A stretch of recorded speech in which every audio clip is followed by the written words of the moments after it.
Ya mungkin kalau sekitar tahun 2000-an, 2001, 2002, 2003 itu kan masih belum jauh dari 98 kan. Oh, Iya iya, kan. iya, iya. Euforianya itu gitu loh. Dan Masih membekas saya ya, pun juga sisa-sisa. merasakan sebelum 98 namanya Tan Malaka itu nggak kenal, bener. Nggak ada dalam buku sejarah, nggak ada di kepustakaan, di anu. Dan begitu 98 Tan Malaka itu Buyar langsung ya meledak. meledak gitu. Tan Malaka apalah misalnya Ya, kayak Sogi, itu. Soekarno, Iya, Pram jadi gitu. shock bener gitu. So. Ini siapa? Ini apa gitu kan. Tapi Hal itu baru. Hal baru tapi hal baru yang adrenalin gitu apa? Kita kepo gitu loh. Oh, Jadi iya, iya. siapa sih Tan Malaka? Siapa sih Sampai di Pram gitu penjara, sampai ibaratnya. di... Iya. Dan tokoh-tokoh lain itu. Nah,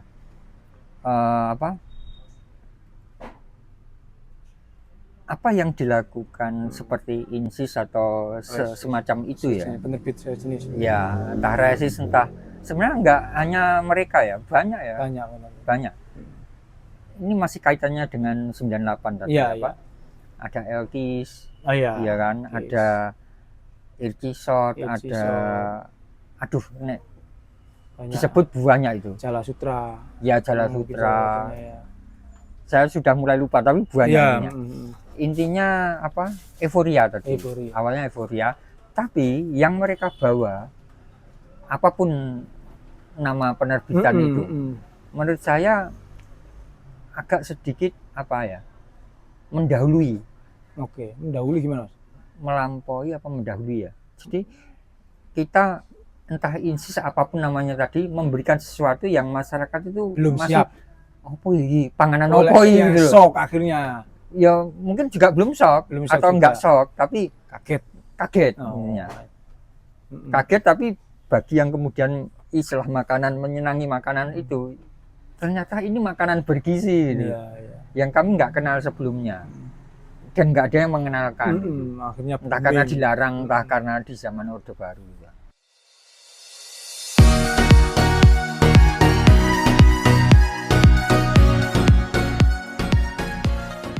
Ini masaan apa namanya kan sampean sudah hampir berapa tahun berarti Mas?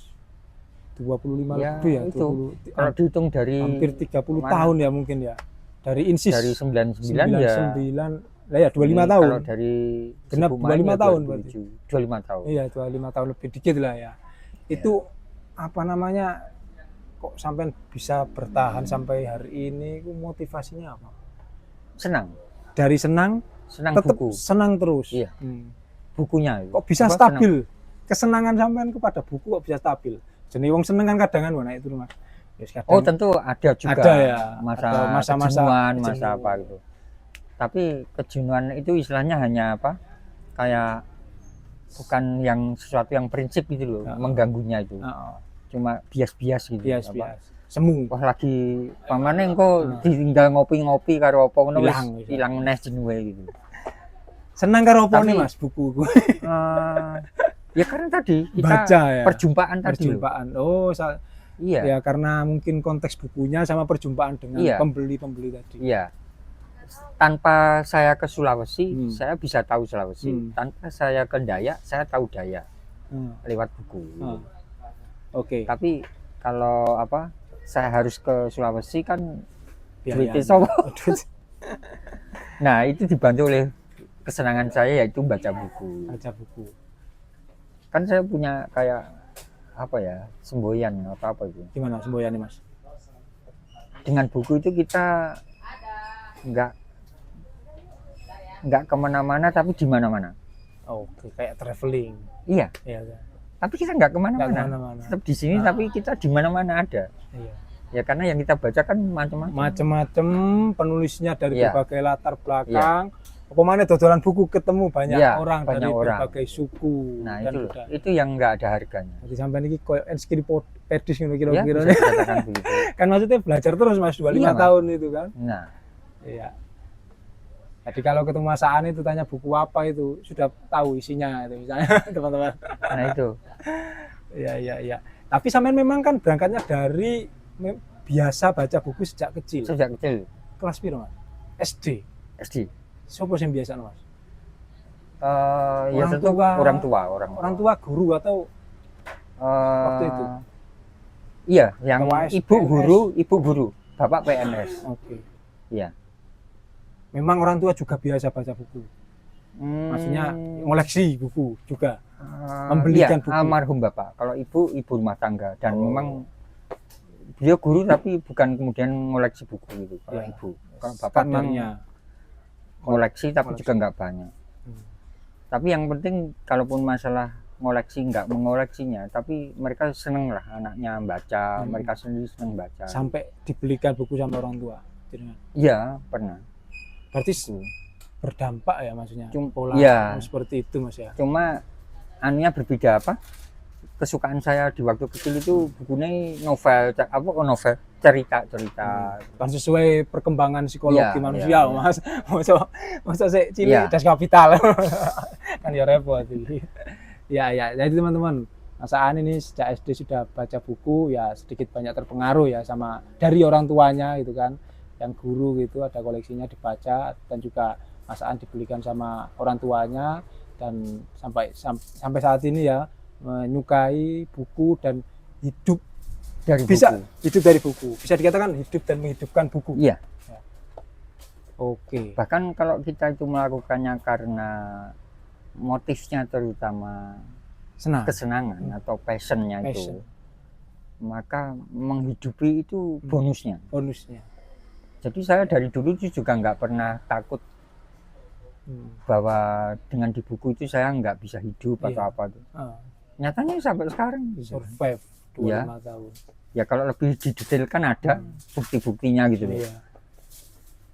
Ya kecuali setelah COVID itu memang dihantam betul. Ya, COVID itu kan ada apa grafik mungkin ya penurunan bagi sebagian orang, mungkin juga ada peningkatan karena ya kan mungkin sebagian juga gitu ada peningkatan. Dan memang ini ya teman-teman, pasca COVID ini kan tren konsumennya kan berbeda ya Mas ya. Lebih kemudian menjajaki lagi gitu. Kira-kira buku apa yang lagi dibutuhkan, lagi populer dan sebagainya. Tapi kalau ngomongkan tren-trenan itu Mas, memang dari garis waktu sing sampean jalani ya. Ya mungkin sebelum COVID hari ini seperti apa kondisi penikmat buku? Ndek sampai baik kuantitas maupun kualitas. Kuantitas dan kualitas.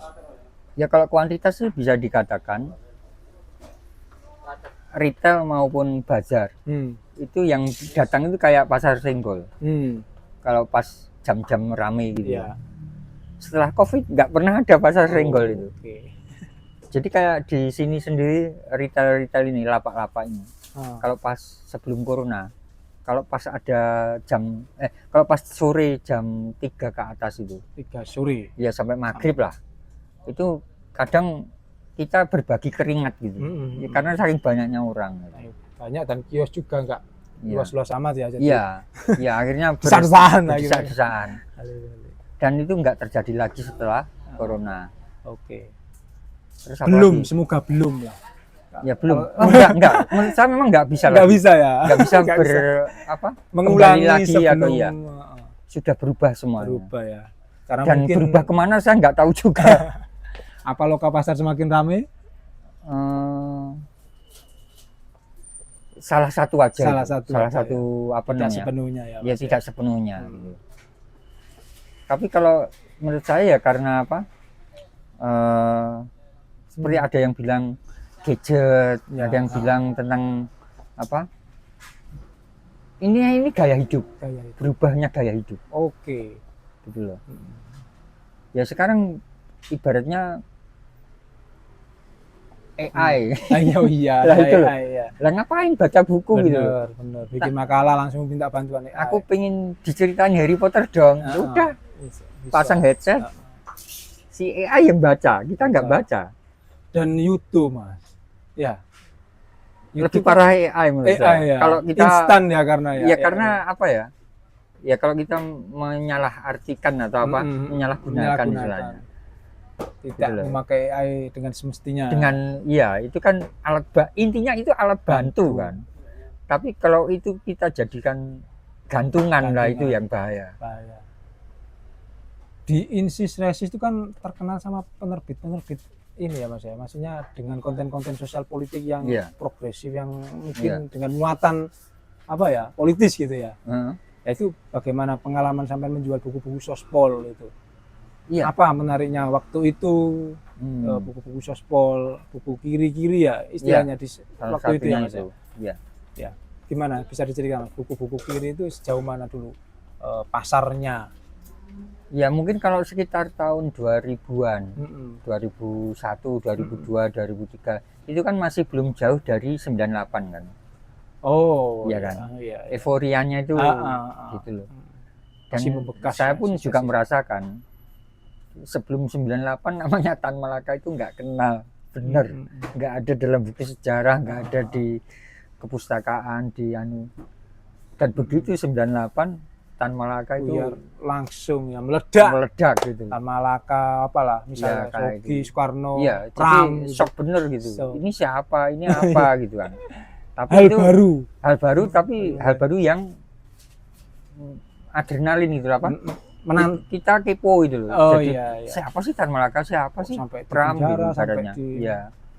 Dan tokoh-tokoh lain itu. Nah,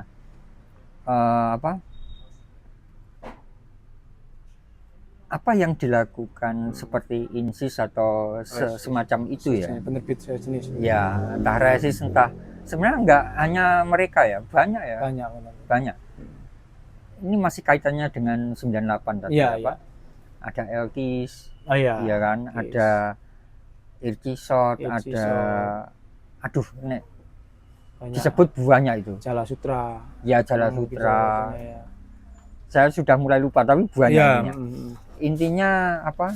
Euforia tadi. Awalnya euforia, tapi yang mereka bawa apapun nama penerbitan itu, menurut saya agak sedikit apa ya? Mendahului. Oke, mendahului gimana? Melampaui apa mendahului ya? Jadi kita entah INSIS apapun namanya tadi memberikan sesuatu yang masyarakat itu belum masih siap. Apa ini? Panganan apa ini gitu. Shock akhirnya. Ya mungkin juga belum shock atau enggak shock tapi kaget kaget tapi bagi yang kemudian istilah makanan menyenangi makanan itu ternyata ini makanan bergizi gitu.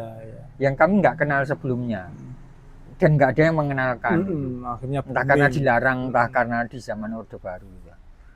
Jadi ya senangnya saya itu ya itu kita kemana-mana itu mengenalkan hal yang kayak aku mempromosikan sesuatu aku yang ngerti, banyak orang nggak ngerti ya gitu. Iya. Mengenalkan sesuatu yang banyak orang nggak tahu. Itu loh Tan Malaka, itu loh Pram. Ya pemikiran kritis gitu kan. Pasca 98 baru kita masih waktu itu cuma tahu intinya sudah nggak Orde Baru gitu. Iya. Tapi harus ngopo nggak ngerti. Gitu. Masyarakatnya ya. Teori kritis itu apa? Ini apa? Paulo Freire itu apa? Gus Dur itu cuma ini kayak NU sing topine miring-miring gitu kan. Iya. Terus lucu gitu. Ya bisa dikatakan kan pasca Orde Baru atau reformasi itu kan banyak buku-buku yang kemudian mendapat ini ya akses, keterbukaan lah ya, pengetahuan gitu ya. Bisa dikatakan nggak ada batasan kan. Semua apa namanya beredar luas itu apa? Booming. Ya pokoknya bebas lah, bebas. Ada pengalaman menarik terhadap buku-buku kiri sing pernah sampean peroleh atau sampean jual belikan atau buku kiri yang unik, temuan-temuan unik yang mungkin jarang teman sampean punya. Ya tentu sebenarnya kalau disebutkan satu persatu ya terlalu banyak ya. Yang paling lah ya. Kira-kira. Mungkin yang masih saya ingat-ingat atau perlu saya ceritakan misalnya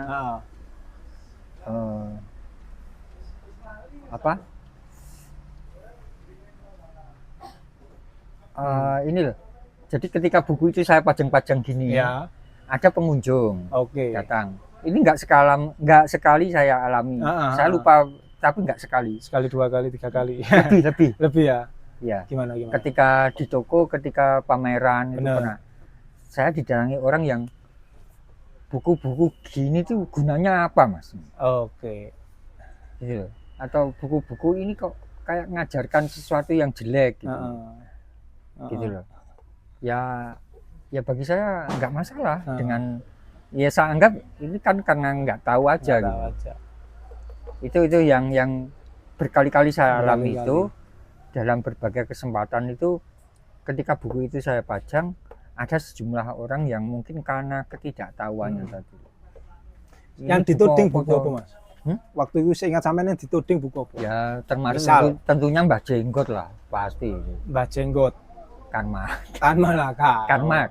Oh, Karl Marx. Iya. Ya, Mbah Jenggot. Itu kalau ya itu ya itu dianggap ini buku gunanya apa? Ya, karena masih mungkin banyak terngiang-ngiang sama Orde Baru. Iya, ya kan? terngiang Orde Baru. Terdoktrin sama Orde Baru. Itu.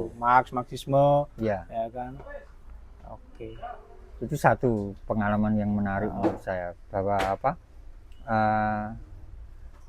buku-buku seperti ini tidak langsung apa namanya, dalam tanda kutip laku, diterima dengan mulus gitu, mulus iya, apa, iya. Serta merta. Orang itu istilahnya iki opo toh ngono lho. Opo toh tapi istilahnya apa, negatif ya? Iya. Iki opo? Sensi. Bukan opo karena tertarik, tapi opo karena berjarak gitu loh, apa?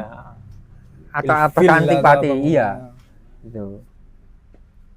Terus kedua, yang saya lihat sih, yang tertarik ginian-ginian ini terutama dari teman-teman Indonesia Timur. Malahan ya. Itu apa, Mas? Kenapa mereka tertarik? Kalau nah ini saya juga belum tahu. Sampai sekarang belum benar-benar, itu saya perlu riset. Ada yang meneliti kenapa Indonesia Timur, Papua, Indonesia Timur itu paling suka buku-buku gitu ya. Misalnya pemikiran kritis gitu. Ya kalau dugaan, asumsi saya punya. Iya. Kalau saya dugaan saya ya karena realita yang mereka hadapi itu sangat Indonesia relevan. Iya. Penindasan ketidakadilan itu langsung di depan mata gitu. Daripada misalnya di Jawa. Ya walaupun di Jawa juga terjadi, tapi mungkin kualitasnya lebih parah di luar Jawa. Iya. Itu makanya di sana pemikiran seperti ini kayak bagi mereka healing gitu loh. Pernah di patroli polisi tau? Sampai ngelapak? Enggak. Cuma dikepoin mau iki buku sing ngopo iki kok gitu aja. Dan itu bukan aparat. Kalau itu orang biasa. Masyarakat biasa.